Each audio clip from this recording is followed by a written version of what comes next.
مشکل ہے۔ رب نے فرمایا کہ میرے بندے تو میرے گھر میں آتا ہے نا تو میں میزبان ہوں، تو میرا مہمان، اور میزبان جو ہوتا ہے وہ مہمان کی قدر کرتا ہے، اور رب العالمین سے بڑھ کر قدردان کوئی ذات نہیں۔ اللہ تعالیٰ سب سے زیادہ قدردانی فرماتے ہیں۔ اور پھر جو بندہ اس کے گھر کے اندر آتا ہے، اپنے ندامت کے آنسوؤں کو بہاتا ہے، اپنی نیاز جبیں کو جھکاتا ہے، اپنی جھولی کو اس کے سامنے پھیلاتا ہے، اپنے گناہوں کو یاد کر کر کے اپنی آنکھوں سے آنسوؤں کو بہاتا ہے، وہ کہتا ہے ربا میں نے اپنی زندگی ضائع کر دی، غفلت میں گزاری، تکلیف میں گزاری، گناہوں میں گزاری، میں دن میں بھی تیری نافرمانی کرتا رہا، رات میں بھی تیری نافرمانی کرتا رہا۔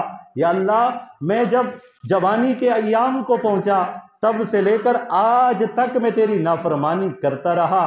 یا اللہ اب میں نادم و شرمسار ہو کر تیری بارگاہ میں آیا ہوں، یا اللہ میں تجھ سے معافی کا خواستگار ہوں، یا اللہ تجھ سے ہی معافی کو طلب کرتا ہوں، یا اللہ تو میرے گناہوں کو معاف کر دے۔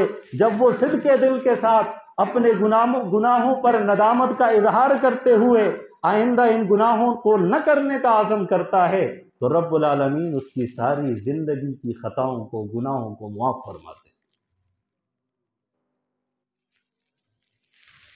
تو کون سا مشکل ہے؟ آسان ہے۔ یہ تو جا کے ان سے پوچھئے نا سجدے کی قدر، تو جو سجدہ کرنا چاہتے ہیں لیکن کر نہیں سکتے، معذور ہیں، نہیں کر سکتے، جو چاہتے ہیں کہ اللہ اپنے پاؤں پہ چل کر مسجد تک پہنچ جاؤں، تیرے گھر تک چلا جاؤں،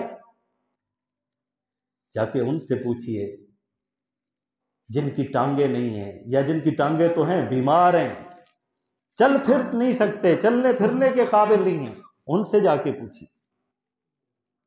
یہ تو اللہ تعالیٰ نے موقع دیا ہے، صحت دی ہے، تندرستی دی ہے کہ اس رب کو راضی کیا جا سکے، اور ان اعمال کی اہمیت آخرت میں پتہ چلے گی۔